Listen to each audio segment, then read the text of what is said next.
Oaks, a house in the country which I rented for the summer. As an author, I write tales of mystery and murder. But the things that happened in this house were far more fantastic than any story I've ever had published. I brought a staff of servants from my city apartment, and my maid, Lizzie Allen, who had been with me nearly 20 years. Lizzie? Yes, Miss Cornelia. Is the car ready? It's at the door. Look, Miss Cornelia, them servants you brought from the apartment are talking about walking out on us. Really? Well, I know they don't like it here, but I didn't think it was that bad. Well, they've been hearing things about the killer that the police call the Bat and the murders that he committed here this past winter. Now people are saying that he's back again. Well, how can they be sure of that? Has he committed another crime? No, not yet, but that ain't saying that he won't. Here's something else. You've heard about the bats they have here. Animal bats, the kind that fly. Yes, yes. Look what it says in this magazine. This is a report from the State Health Department, and it says some of them bats is rabid. Well. And that ain't all. Now there's a rumor going around that it was the bat himself, the killer, I mean, that released the rabid bats in this neighborhood. Oh, that's ridiculous. Well, the housekeeper, the cook, the butler, and the upstairs maid don't think so. Well, I can't help what they think. If hysterical nonsense like that can scare them out of their good jobs, it's their loss, not mine. Come on, Lizzie, I've got to get to the bank.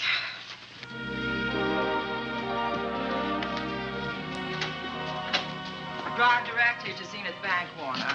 I'm afraid we'll have to hurry. It's near closing time. I'll get you there, Miss Van Gorder.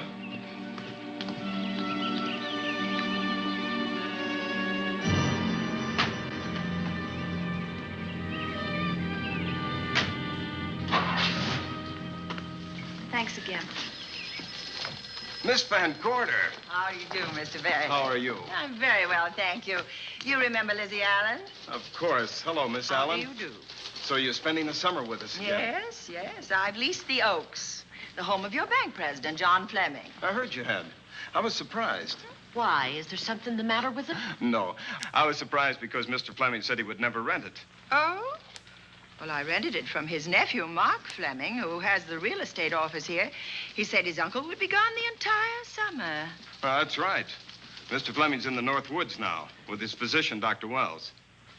Oh, pardon me. Dale, I want you to meet my wife. We were married at Christmas time. That must have been nice. Believe me, it was. Oh, here she is. Oh, dear. My wife, Miss Van Gorder, Miss Allen. How do you do, Mrs. How do you Bailey? do? Cornelia van Gorder. Yes. Oh, well, I've read every murder mystery you've ever written. I just adored that weird one, The Private Morgue of Dr. X, even though it gave me the shivers. Only the shivers? Scared hell out of me. Oh.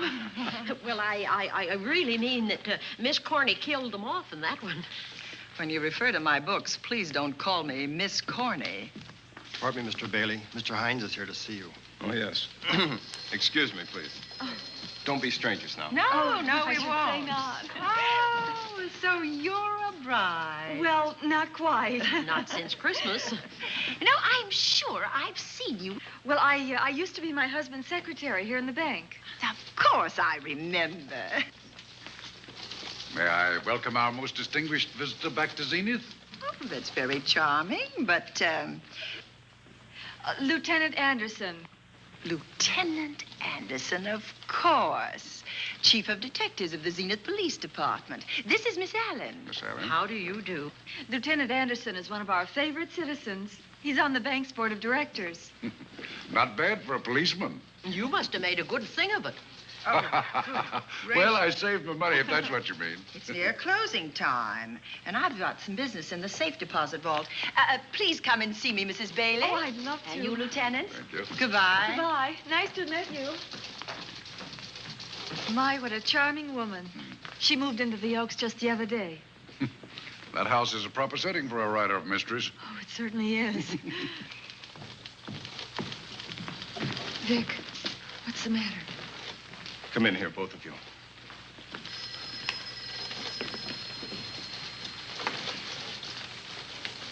Andy, we're in trouble. Wendell Hines came in to pick up $350,000 worth of bonds that we were holding as collateral for a loan. They were kept in our special vault. Mr. Fleming and I are the only officers of the bank who have access to that vault. So? The Hines bonds are gone. That's not all. Other negotiable securities are missing. From what I can gather, short of a careful check, the bank has been looted of over $1 million worth of securities. You'll have to notify Fleming. I wish I could talk to him.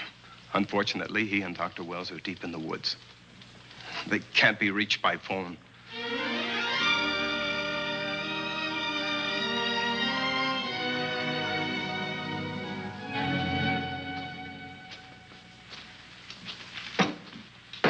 What is it?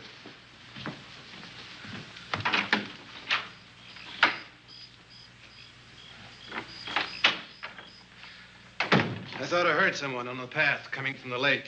Had an idea it might be that guide of ours. Oh, Sam won't show up until morning. It's a 20-mile canoe trip from here to civilization. 5 will get you 10. Sam has a message for me. I thought you told him at the bank not to bother you. I did, but they'll bother me. Doctor. Yes, John. What would you do for $500,000? Anything short of murder. Why not murder? Too messy. Too great a risk? For $500,000? Yes. I pinched $1 million from the bank. Well, I'm not kidding. I embezzled it. Not that I think you wouldn't do it if you thought you could get away with it. I got away with it. I'm not talking about currency. I took negotiable securities that could be converted into cash. I have the cash in 10s, 20s, and 100s. Well, I'm your doctor, not your lawyer. Why tell me this? You'll find out why. Who's going to take the blame for the robbery? Bailey, the cashier. They'll never suspect me. I like Bailey. Well, so do I. I love the guy. I gave him his first chance. He has a lovely little wife. Charming girl. Was the best man. Where's the $1 million? In my family's tomb in Zenith. In the crypt with my father's casket. I don't buy that, John. No? No. You forget that I had you in charge when you were a very sick man. When you raved in delirium. And I heard you talk about a hidden room. Now, where else could you put a hidden room except in that mansion you built? That white elephant you call the Oaks. Look, everyone knows I have a bad heart. Now, who would doubt it if you wired the bank directors that my heart had failed? That I had fallen from a great height here in the woods. And that I was badly smashed up. You could ship the body back for burial and instruct them not to open the casket due to the condition of its contents. Well, you realize, of course, that we'd have to have a body to put in that casket, which means that we'd have to deal with an undertaker at this end. Of course. Well, where do we get a body? Couldn't we provide one of our own? How about Sam? Sam, our guide? Sam weighs about as much as I do. He's practically a hermit. He wouldn't be missed for a long time. The local undertaker would know him. Not if we made him look as if he'd been in a serious accident. But if Bailey's going to take the blame, why'd he have to do this? A jury might acquit him. In that case, I'd be a logical suspect. I could disappear, of course, but it's safer if they think I'm dead.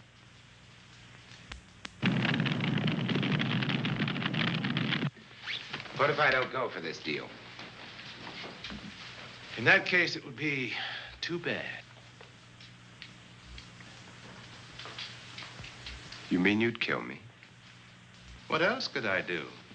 Now that I've told you about the $1 million, I'd say you were shot in a hunting accident.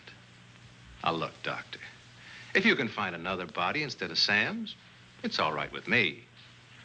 There's $500,000 in it for you. I'll do my best. I smell smoke. So do I. What's that noise? Look, Doctor, the woods are on fire. coming this way. We've got to get out of here. Out the back way. We will. As soon as I provide that body we were talking about.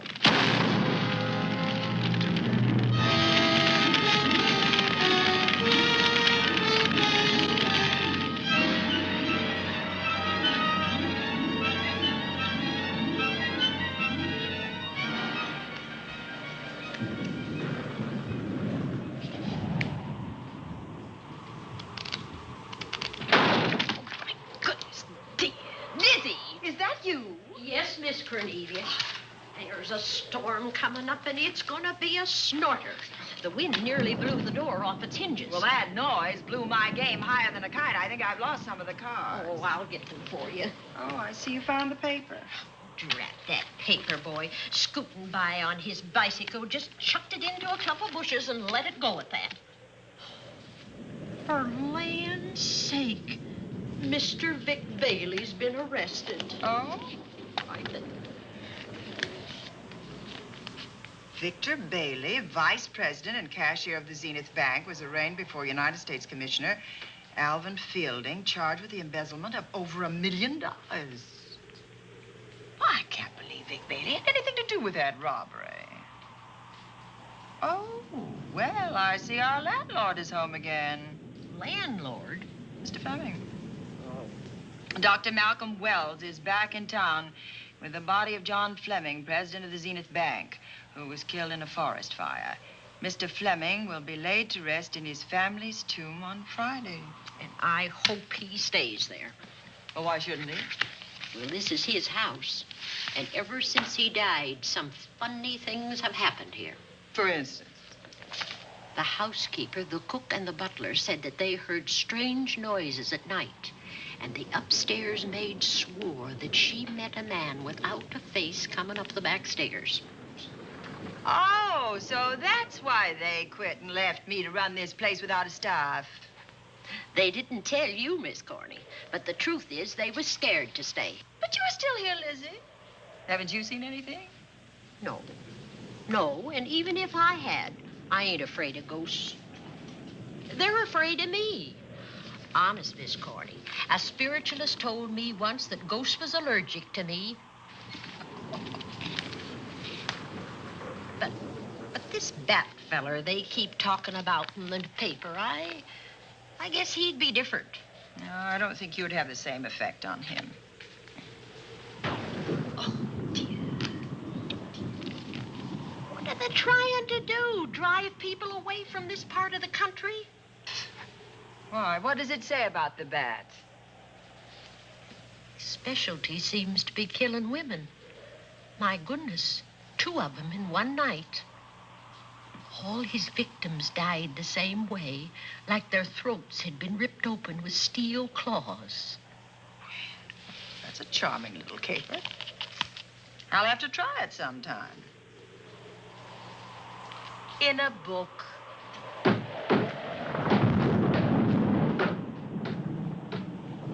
That ain't nothing, just something bumping against the house.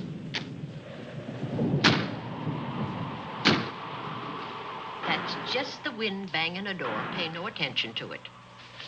Listen to this. One of his victims, who lived for a moment after she was found, described the bat as a man without a face. Honest, Miss Corney, I think that woman must have been exaggerating.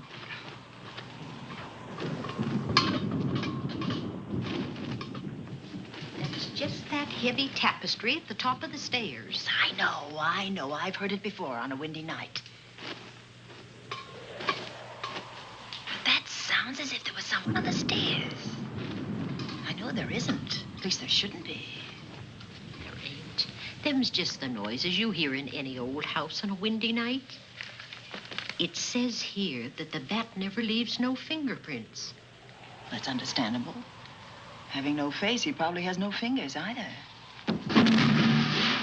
Lizzie!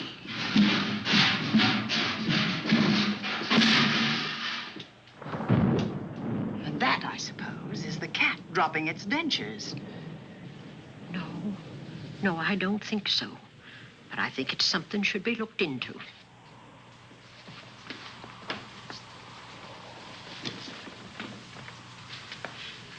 who chucked him down here? The wind, I hope.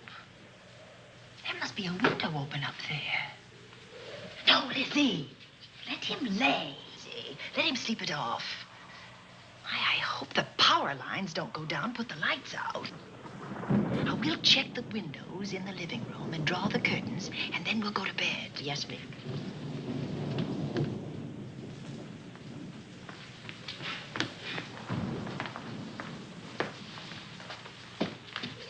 I won't be a minute.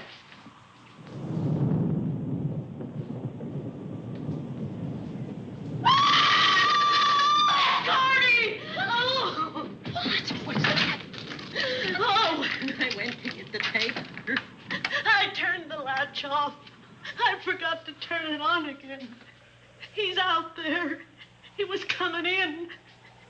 He might have got you. Oh, but he didn't, and he's still out there, thanks to you. Now, you hurry now, and we'll call the police. No, I won't leave you, Miss Corny. Are you okay? Yes, ma'am, I'm okay. Okay.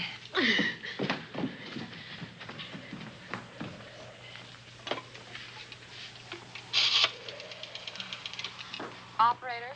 Give me the police department, please. Zenith Police Department. This is Cornelia van Gorder. I'm living at the Oaks. We know about that, Miss Van Gorder. Just a moment ago, a man tried to force his way into this house. You're not alone there, are you? What about your servants? Well, I have none except my chauffeur, and he's away. He won't be back until the morning. Now, there's only 2 of us here tonight, and we're going to lock ourselves in my room. Now, if any of your men see anything, will you have them call me? I'll send officers over there right away. Oh, thank you very much. Come on, Lizzie. We're going to sleep in my room.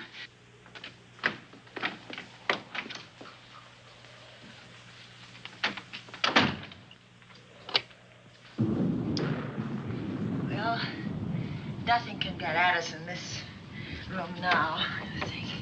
This door seems good and solid. Like the door to a tomb.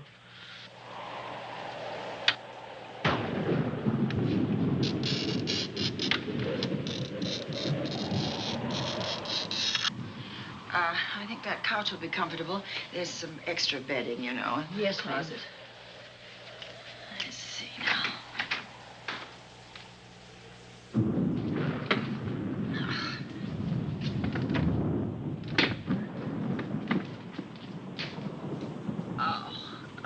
Huh?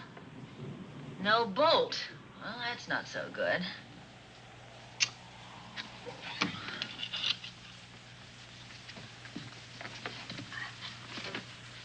Oh, what's that for?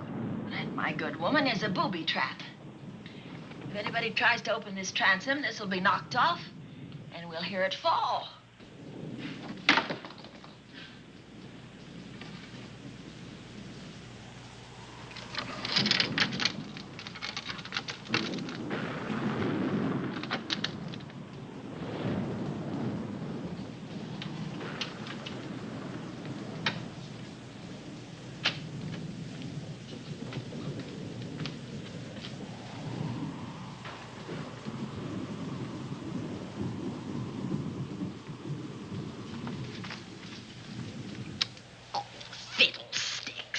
I forgot my night things, my robe, my gown, and my slippers. I'll go get 'em now. Now, wait a minute, Lizzie.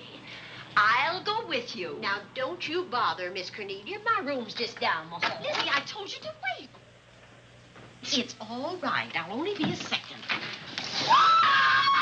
Get in here. Get in here.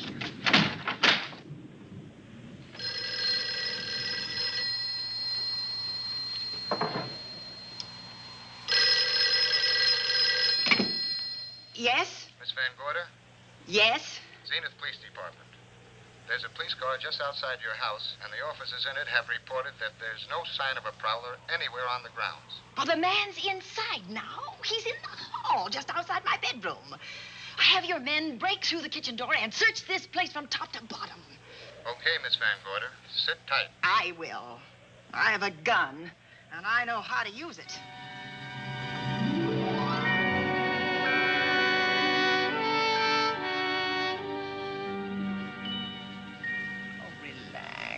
relax, Lizzie. The police did a good job. They couldn't find anybody in here. But we both saw him, Miss Cornelia. All right, so he got away. But there are men on guard outside, so just try and get some rest. There's nothing can get at us here.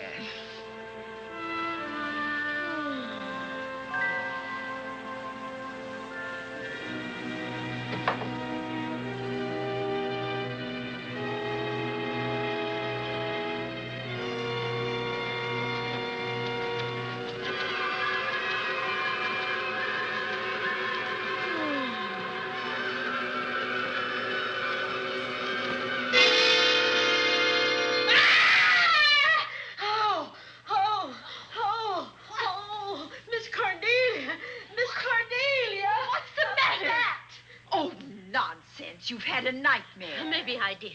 But there was a bat in it, and it bit me. And it flew in that closet. Oh, good gracious, Lizzie, you're right. Oh.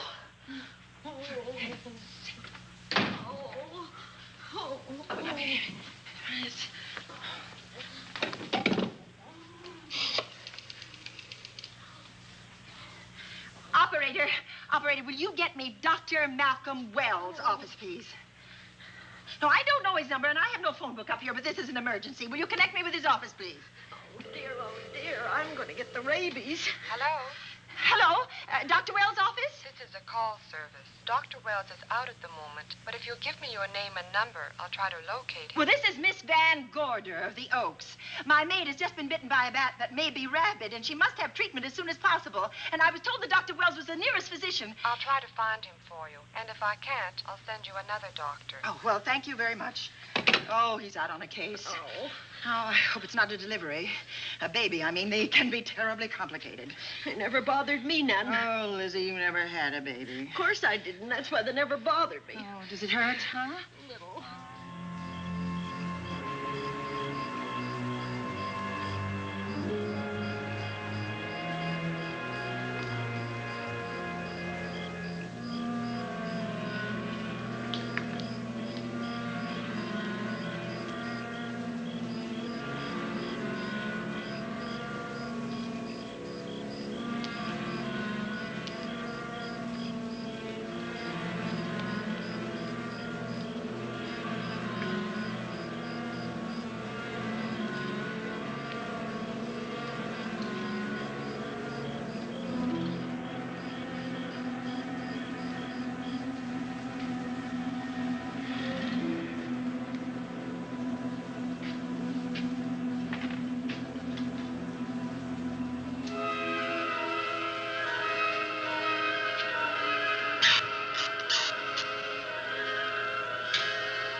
Dr. Wells? Are you there, Dr. Wells? Are you there, Dr. Wells? This is the operator. Your call service is on the wire. It's an emergency. This is Dr. Wells. This is your call service, Doctor. Oh, hello. I was just doing an experiment. I left the receiver off. That's what I thought, but I kept trying. Miss Van Gorder at the Oaks called and said that her maid had been bitten by a bat, and she's afraid it might be rabid. What? Oh, all right. Tell her I'll be right over there.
Who's there? Dr. Wells. Come in. Good evening. Oh, I'm so glad they found you, Doctor. Well, I reached my office shortly after you called. How is your maid? Is she in any pain? No, she doesn't seem to be. Did the bat get away? No, I believe it's still in my bedroom. Oh, good. I'll want to examine it. There you go, Miss Allen. Now you feel better? Doctor, have I got the rabies? Well, I can tell you better after I've examined the bat's brain under a microscope. That thing's got a brain? Oh, you'd be surprised. Where is it? I think the little darling is in that closet. Oh. You know, it's a pity you leased this house, Miss Van Gorder. Why a pity? Well, my dear lady, I don't want to alarm you, but... Oh, well, after tonight, nothing can alarm me. Yes, I understand. It must have been terrifying. So many unexplainable things have happened here. There's something about the place. Your servants must have sensed it when they walked out on you. An apprehension of disaster. Well, let's see. Aha! Yes. There he is. All right, now. Take it easy. Nobody's going to hurt you. Quiet now. Quiet.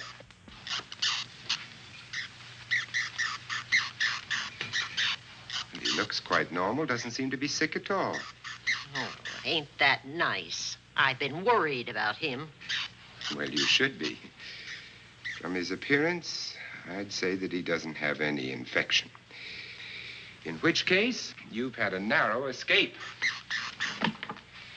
Now, you take one of those tablets I left for you, and I'll guarantee you a good night. And I'll drop in on you tomorrow. Oh, thanks for everything, Doctor. Now, don't worry. I can find my way out. Oh, I know you can, but do let me help you. Oh, don't forget that once I'm gone, you'll have to climb those stairs alone. Oh, I'm all right. I'm armed now. Can you, shoot one of those things without shutting your eyes? Oh, Doctor, there are guns in every book I've ever written. I don't write about things I'm unfamiliar with. Lock the door, Lizzie. Good night. Yes, ma'am. Good night, Doctor. Accident? No, the wind blew him down. Oh. I think. Oh. Did you know that young Mark Fleming leased you this house without notifying his uncle? No, I didn't. Well, it doesn't matter now. John Fleming is dead, and Mark's his heir. But if John were alive, he would warn you to leave here, Miss Van Gorder. Really? Yes. It's been a tragic place for anyone who ever lived in it.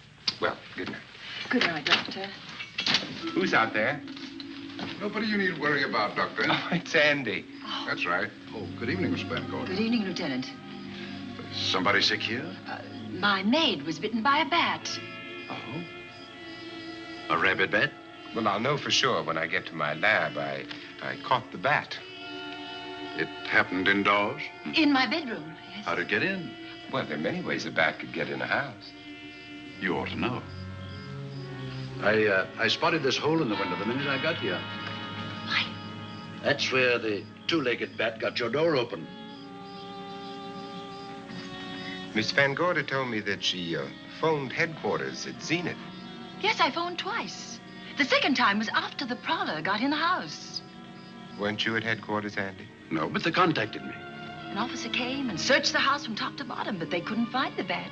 You better have this window fixed tomorrow. Oh, yes, I certainly shall. Yes, and I'd better be going. I'm due in surgery at 8 o'clock in the morning. Good night. Good night, Doctor. There'll be a man patrolling the grounds all night, Miss Van Gorder. Oh, thank you. And nobody inside, Andy? Why should there be? Well, how do you know but what the bat is hiding somewhere in the house?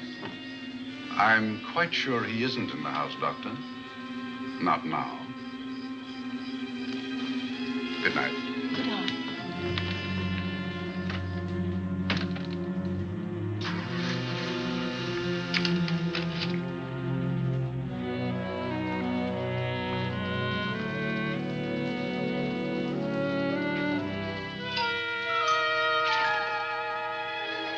Hi, Andy. Hello, Mark. Well, congratulations. Real estate business must be picking up. New office, new furniture. New deal. How do you like it? Looks expensive. Are you squandering your inheritance? Oh, I haven't got it yet.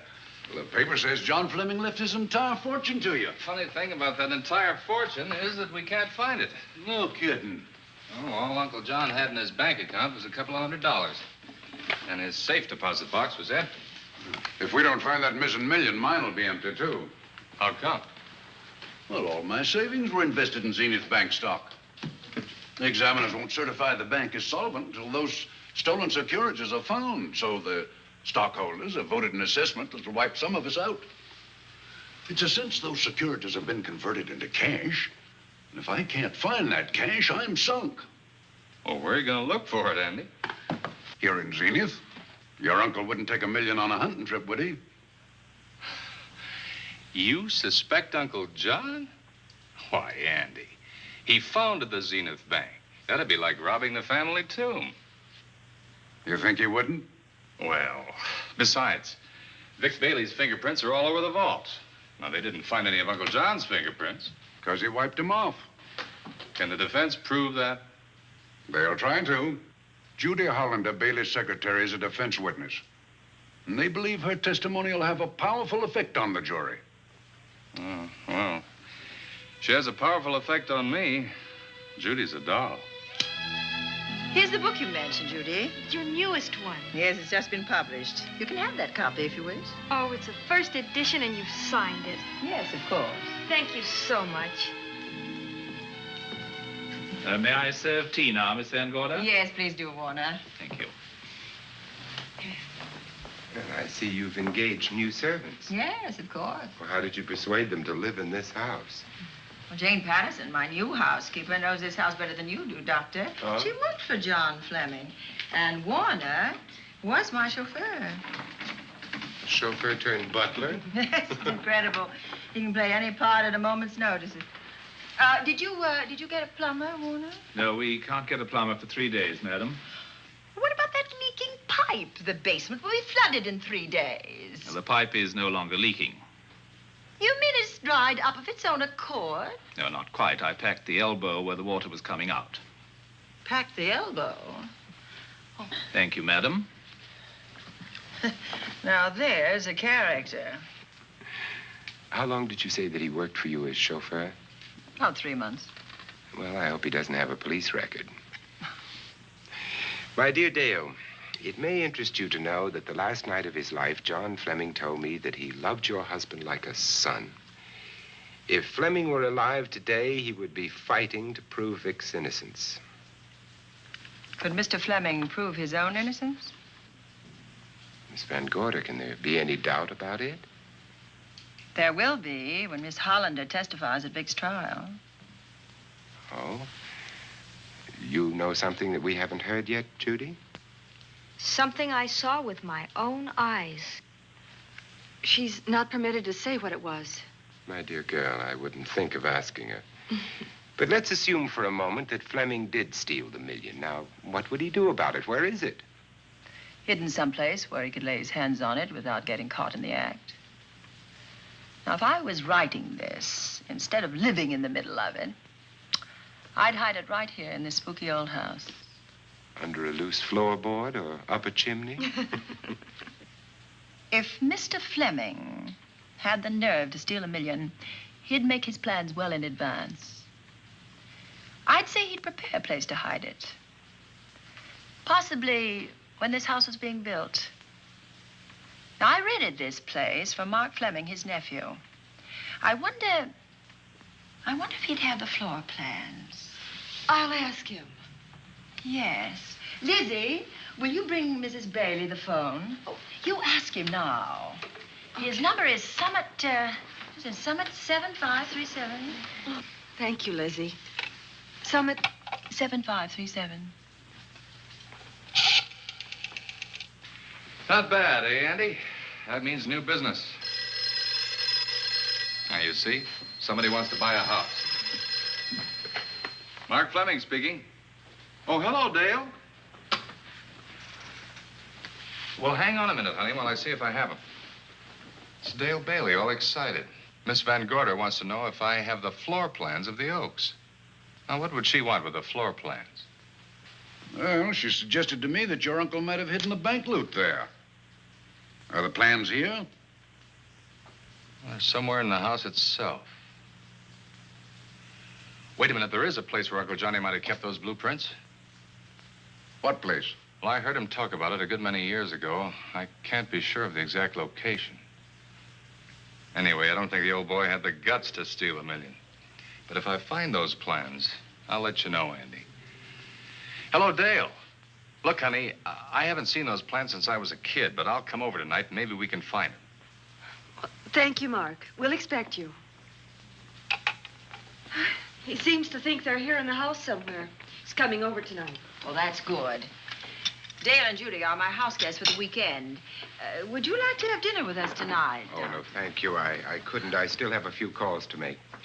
You know, if Judy's testimony is going to clear Vic Bailey and implicate John Fleming, others may get the idea that there's buried treasure in this house.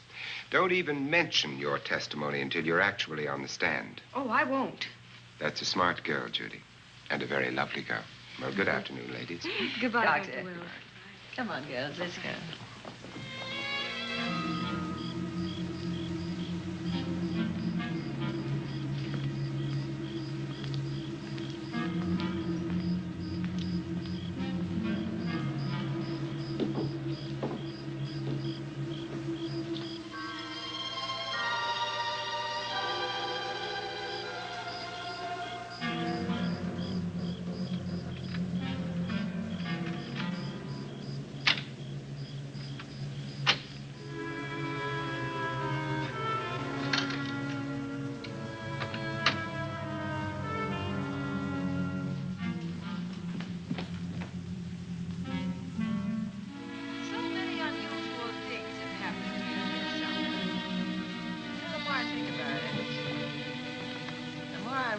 I should be putting them down on paper. Weren't you your husband's secretary, Dale? Yes, I was. Do you take shorthand? Well, my dear, if you'd like to have your mind occupied, I want you to work with me while I write the story of this fantastic criminal, the Bat.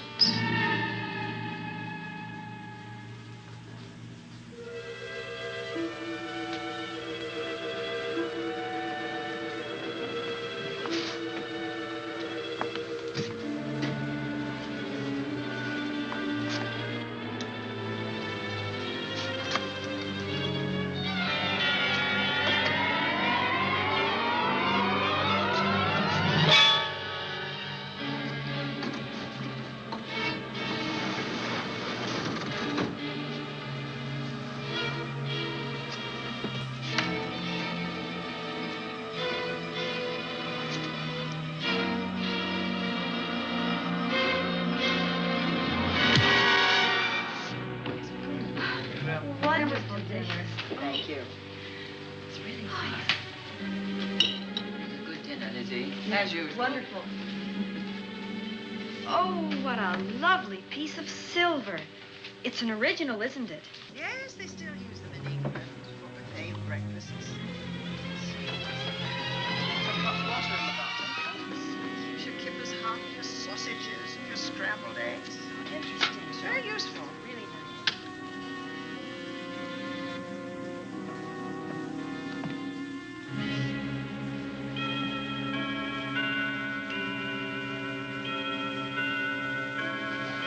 Clock hasn't struck the hour in the last 10 years, if I'm to believe what Mark Fleming told me. Why is it angled away from the wall like that? I don't know. Somebody must have moved it. Lizzie, very likely when she was dusting. Wait a minute. Did you know there's a door in this paneling? No, I didn't.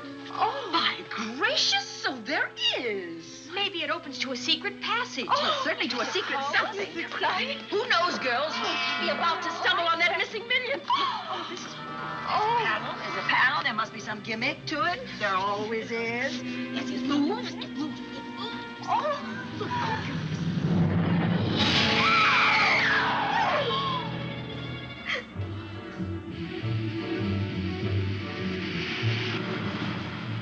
Calling car 11. Calling car 11. Proceed to the Oaks in Zenith Township immediately. A homicide has been reported. Okay. Proceeding to the Oaks. Notify the county coroner, Dr. Wells.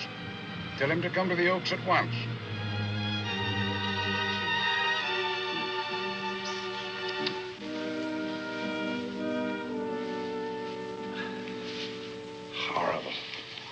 his throat had been torn by some creature with fangs or claws. That's his sign. We found it on the others he killed. I'd hoped those reports that he was up to his old tricks again were pure imagination, but apparently they're based on fact. He's come back. Back to the scene of his kills. Yes, that's who I mean. That's who did this. The bat. Who found Mark? We all did. And it's Dale and Judy and I. Lizzie was in the dining room. This is my new housekeeper, Jane Patterson. You know, she worked for John Fleming. I know her. Where were you, Mrs. Patterson? In the kitchen, cleaning up. I cooked the dinner tonight. Did you know that the secret closet was here? No. It was behind the grandfather's clock. Well, it was I who found it, really. Noticed the clock had been moved and the door wasn't quite closed. I'll get it.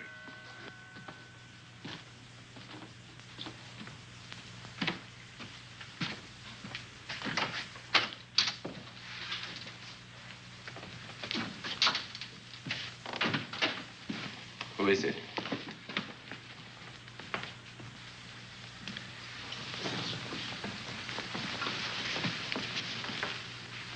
Mark Fleming.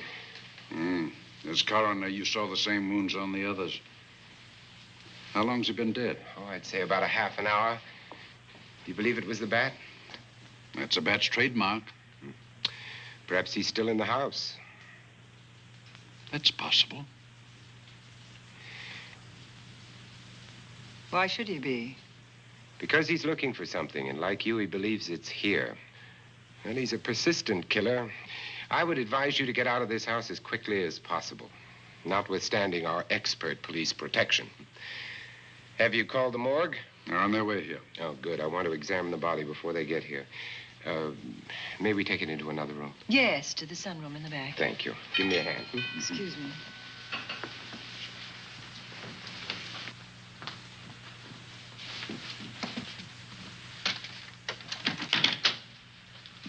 Oh, Warner, where have you been? Well, madam, has it been an accident? There's been a murder. Mark Fleming, the young man from whom I leased this place, was killed here tonight. They know who did it? Well, they believe it was the bat. I'm sorry I had to use the front door, Miss Van Gorder, but I forgot my keys, and when I rang the bell at the kitchen door, there was no response.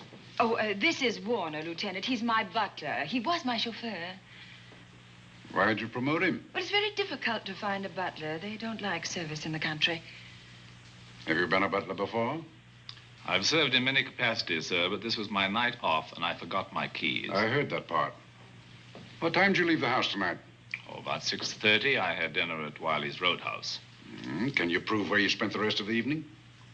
I can try. Try hard. And don't leave the house. I'll get to you later. Very good, sir. I shall be in my room, Miss Van Gorder, if you need me.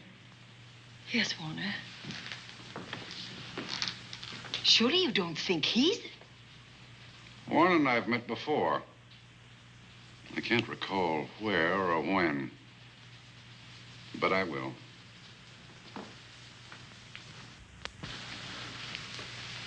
There'll be a crew here shortly from headquarters, dusting for fingerprints, taking photographs. But in the meantime, Mrs. Patterson, you aren't leaving the house tonight, are you? No, Lieutenant. Don't. I'll talk to you in the morning. Good night. Good night, sir. Good night, Miss Van Gorder. Dale, I was with Mark Fleming this afternoon when you talked to him about the floor plans of this house. I heard him tell you he was coming here tonight. Dale called him at my request. She told me he was coming. Who else heard her tell you that? Judy, Lizzie. And that nice Dr. Wells. Dr. Wells. There are a few killers who kill for the fun of it. The bat very likely is a mental case, and I'm convinced that his crimes are motivated by his mania for personal gain. There's $1 million at large, and he's going to keep on hunting for it until he lays his hands on it. Now, these young ladies are staying here tonight? Yes, they're my house guests. Well, when my crew arrives, we'll be busy for a while, so I'd suggest that we go to our rooms? That's a very good idea. Come on, girls.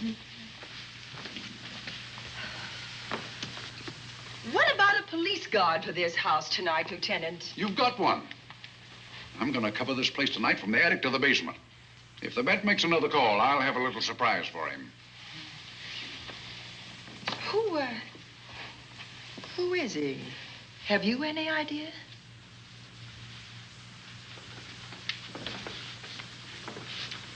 He could be anybody. So far, there are clues to his identity, but nothing we could take before a jury. I'm afraid we must look higher than the criminal world. He may be a merchant, lawyer, doctor, scientist, one of the pillars of his community. Ladies, lock your doors tonight. Stay behind them. I promise you you'll be safe. Good night. Good night, Lieutenant. Good night.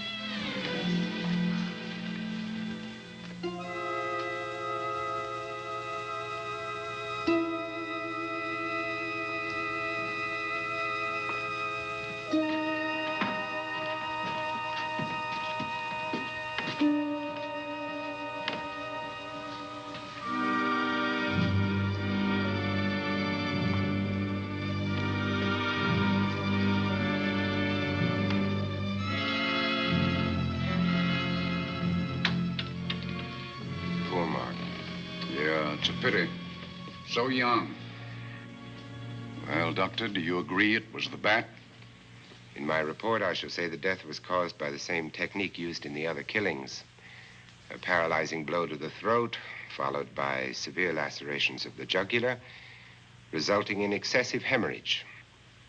In a layman's language, he didn't know what hit him. Oh, he knew.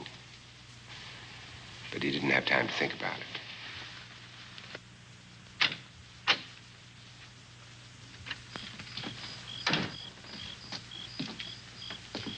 Staying here tonight, Andy? Well, until I check the doors and windows, but I'll be back bright and early in the morning. Neither snow, nor rain, nor heat, nor gloom of night stays these couriers from the swift completion of their appointed rounds. A lot of people are due for a shock when I close this case. Yes, I'm sure they are. Good night, Andy. Don't get hurt. Good night, Doctor.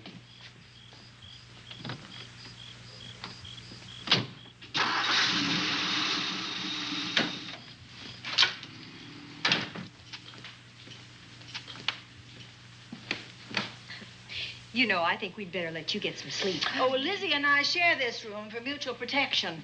You know, one night, a storm blew the wires down, put the lights out, and I went out the next day and bought a half a dozen of these things. You better take one with you, Dale. Oh, thank you.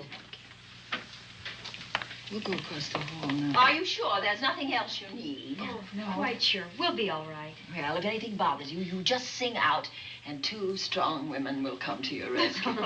Oh, nothing will bother us. Not with Andy on the job. No. Well, good night. Good night, Miss Van Gorder. See you in the Don't morning. worry, everything will be all right. We won't. Good night. Good night.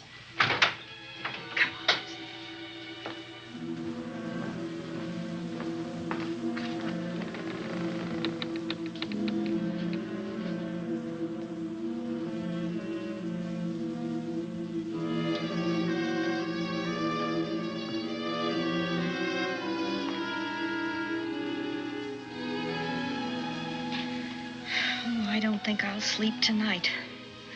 Me neither. All I can see is poor Mark Fleming staring at us. I thought that when people died, their eyes closed, as in sleep. Don't think about it. I'll bet you're thinking about it. No, I was thinking of my poor husband sleeping in jail tonight. Oh, Judy, I love him so much.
What's that noise? Oh, I don't know. I kind of fell half asleep. For a moment, I thought it was something from a dream. It's somewhere in the house. Yes, on the floor above. Not directly over us. Probably a room overlooking the driveway.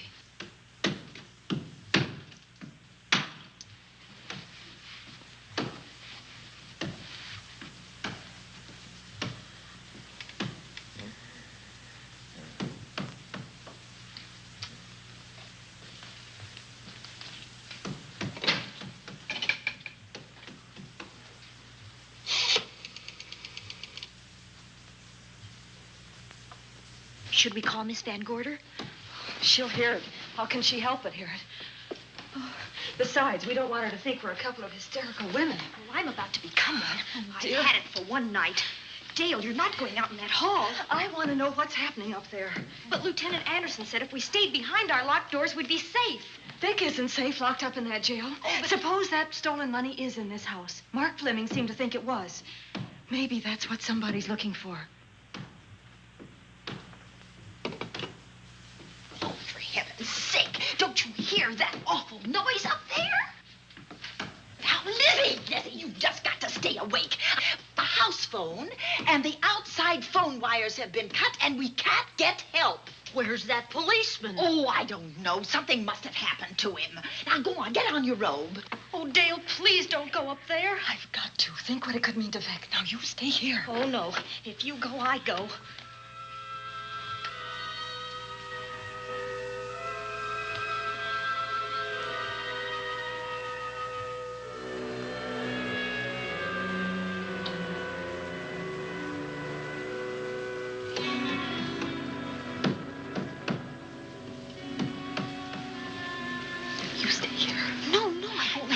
Alone. You wait here. I'm going to see what it is. Oh, please let me go with you, Judy. Will you warn me if anyone comes? I'll only be a moment. Now, wait.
Give her to me. I'll look after her. Oh, Dale.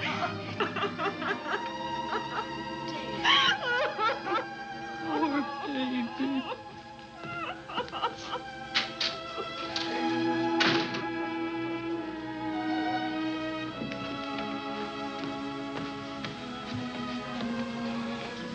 Judy.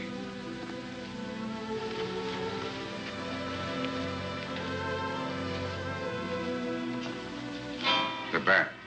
Yes, the bat. He caught her at the head of the stairs. We saw him rushing down the stairs as we came out of the room. I hurled that after him. I hit him, I believe. I'm going to cover this place from attic to basement, you said. Well, what were you covering when that poor child was murdered? Where were you? I saw a man outside in the grounds. I went out there and hunted him.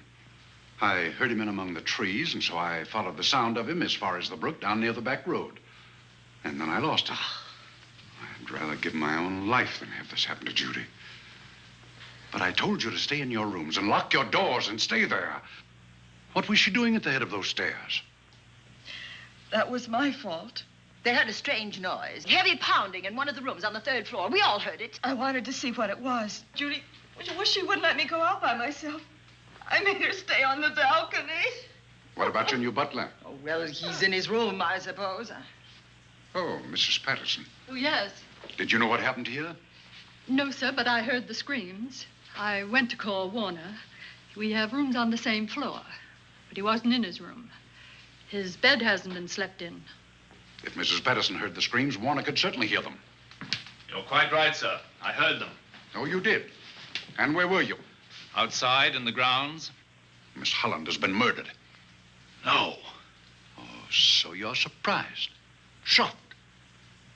Well, I've seen better performances.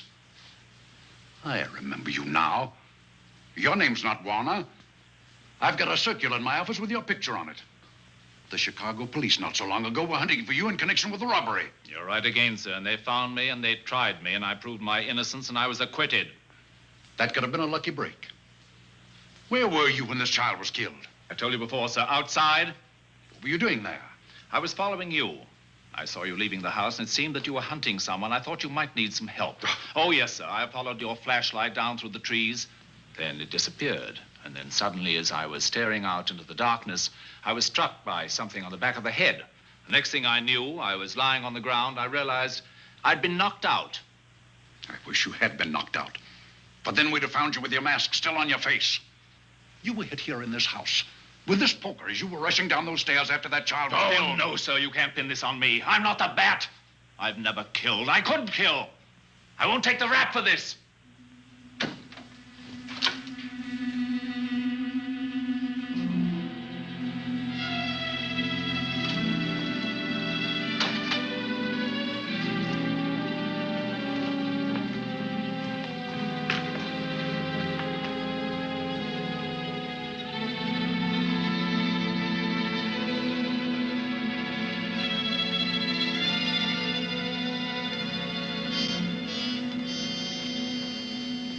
Doctor, we have another case for the county coroner.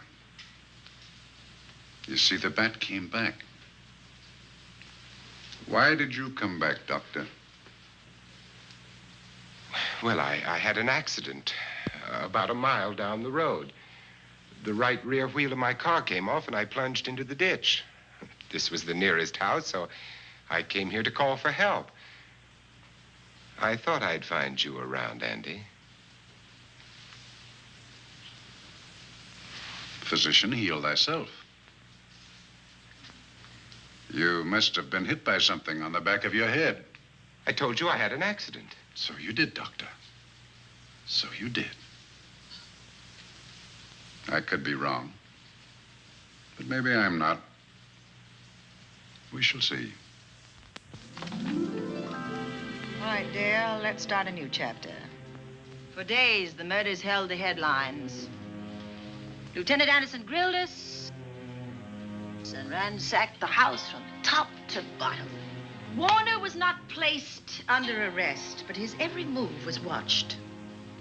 At night, except for a detective on guard in the house, the police and the reporters left us alone. And on one of those nights, without telling Lizzie or anyone else, I pursued a secret investigation of my own.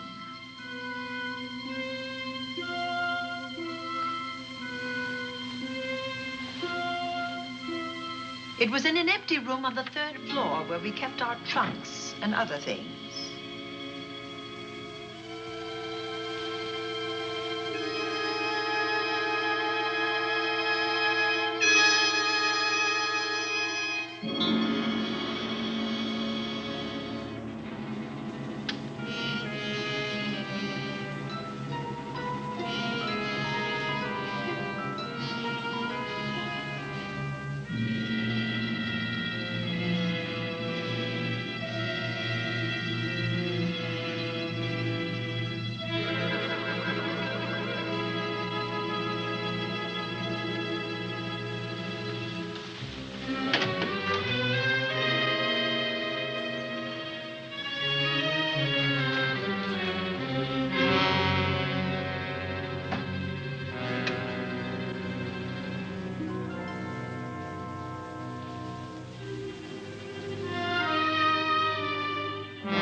Put him up, Pat.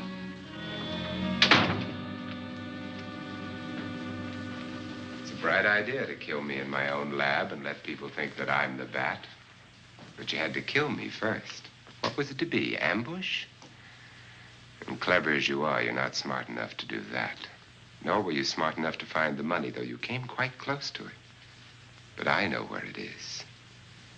And when you're dead with that sign pinned on your chest, I'm going to collect it and live happily ever after. He destroyed himself. How true that will be. Well, goodbye, Bat. Here's a serum that will heal you whether you're rabid or not.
Something's wrong. Something's wrong.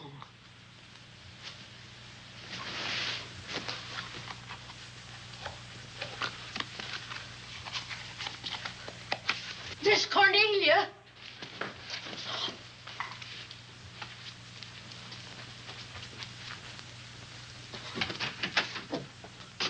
Miss Cornelia.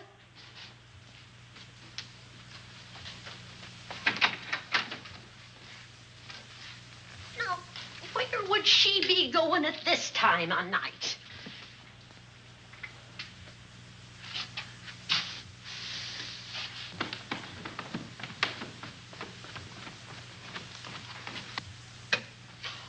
Well, land's sake.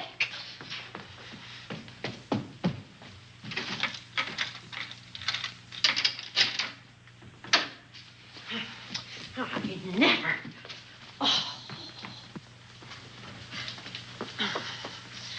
Mr. Davenport.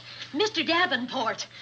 Oh, a fine thing. The door unbolted, the chain off, and you asleep on the job. Wait till Lieutenant Anderson hears about this. Come on, wake up. What's the matter with you? I don't know. My head hurts. My whole body's numb. Here, take a sip of this. Try to snap out of it. I'll be back in a minute.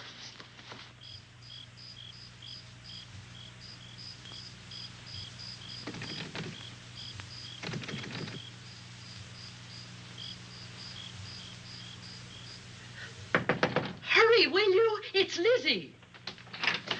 I'm terribly worried. I can't find Miss Cornelia anywhere, and something's happened to the policeman. I don't know what. Get Warner. Bring him to the drawing room. Tell him we need him.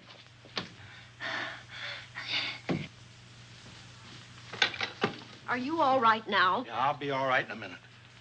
I remember now. I took a drink of wine from that decanter there. Miss Van Gorder told me to help myself. She wouldn't put nothing in it? Well, somebody did. Somebody who knew I was on duty here. Then it was somebody that got Miss Van Gorder. I can't find her anywhere. Upstairs, downstairs, or in the basement. I told the housekeeper to get Warner. Lieutenant Anderson will want to know about this. Hello. Yeah, this is Davenport at the Oaks. We've got trouble here. Well, for one thing, I was drugged. Yeah.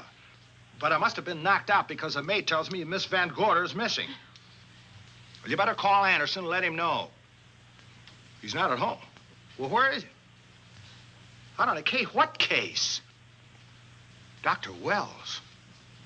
What else did they tell you about it?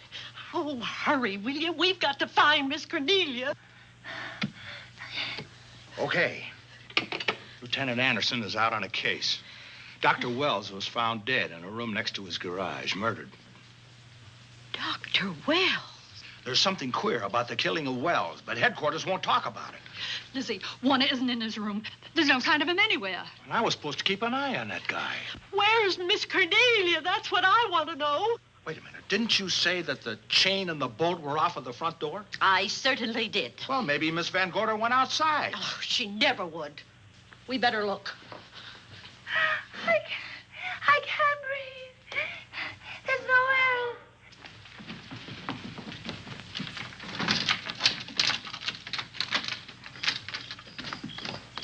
Miss Cornelia. Oh, Miss Van Miss Gorder. Cornelia. Miss Cornelia. Miss Van Gorder. Look. There's a light in that room on the 3rd floor. Were you up there tonight? Well, of course I was, but I turned the lights out before I came downstairs. And Miss Cornelia might have turned them on again. That's why we're going to look first. Come on.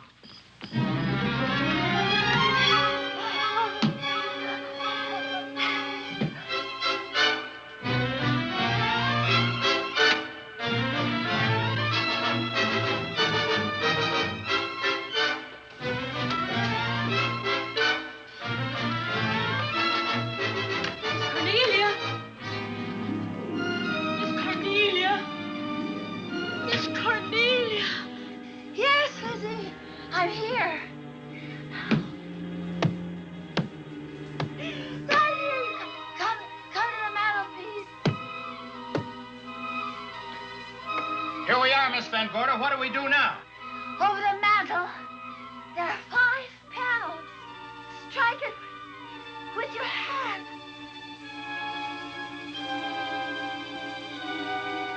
Which panel did you say, Miss Van Gorder? Oh, I can't. I just can't. Miss Van Gorder, which panel? We couldn't hear you. She said strike it. What difference does it make which panel? Strike them all. Look.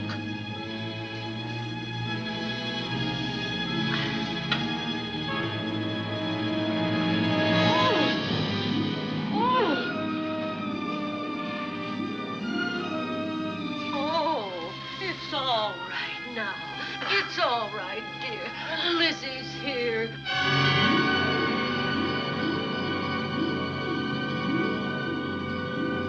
Feeling better? Yes, much better. We'll take you to your room. Oh, no, you won't. I'm going to stay right here. I'm quite all right. Oh, how blessed it is to breathe without an effort. You know, no one knows how sweet the air can taste until someone shuts it off for a moment.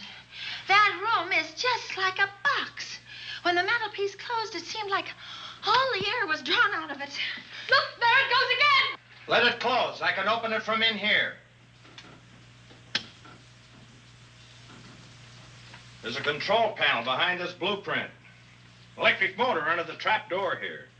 Once the door is open, you can keep it that way. I believe that the fireplace in this other room opens the same way. And it does. I tried to find this, but I couldn't find it. Yeah, it was back at this blueprint here. Well, it's quite a setup. Too bad we can't open that safe in the same way. Take an expert to crack this box or a shot of nitro. Oh, maybe that's what the bat had in mind. Could be. Seems he's on the prowl tonight. Miss Van Gorder, Warner has disappeared. And Dr. Wells has been murdered. Dr. Wells? Lieutenant Anderson's on that case right now. Well, does he know what happened here tonight? They got word to him. He'll be here any minute.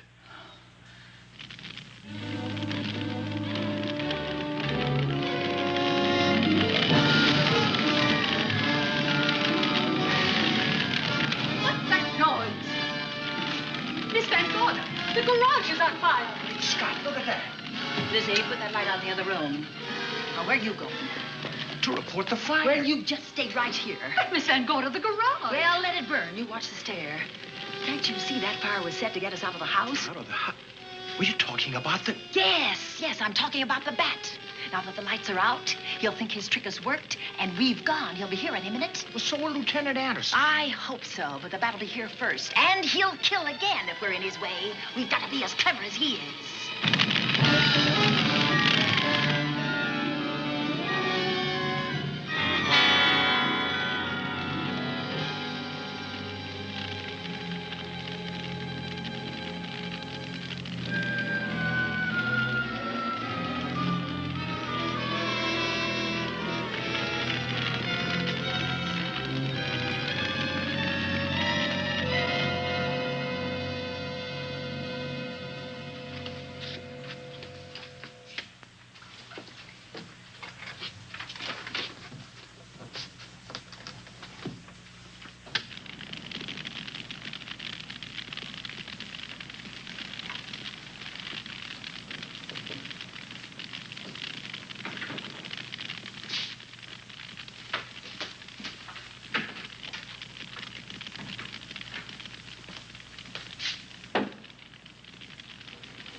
You'll be safer downstairs. I'll take care of you.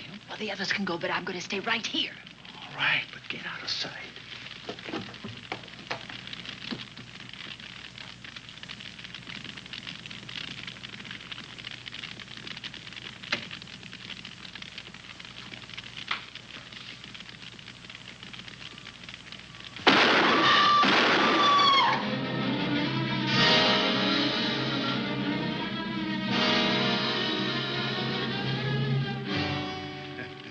Let's face it, ladies, and get it over with. Others have seen my face before they died, but I'll have to deny you that pleasure. This would make a good scene for your book, Miss Van Gorder, but I'm afraid you'll never write it.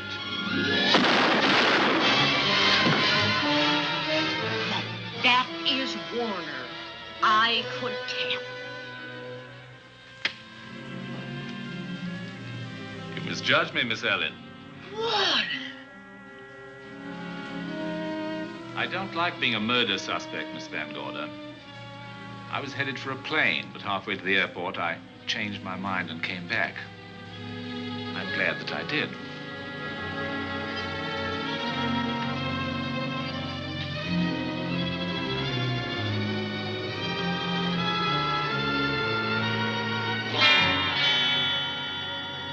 Why, it's Lieutenant Anderson.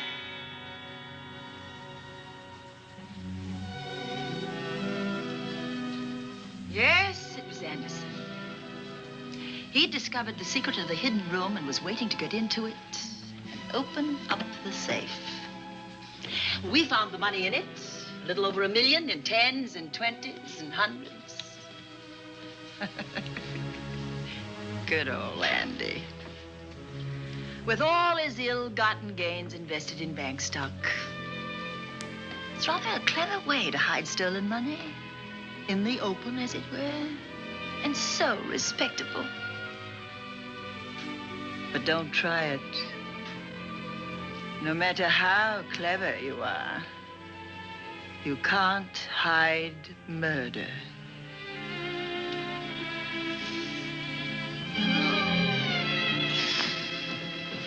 Well, that's it, Dale. That's the end.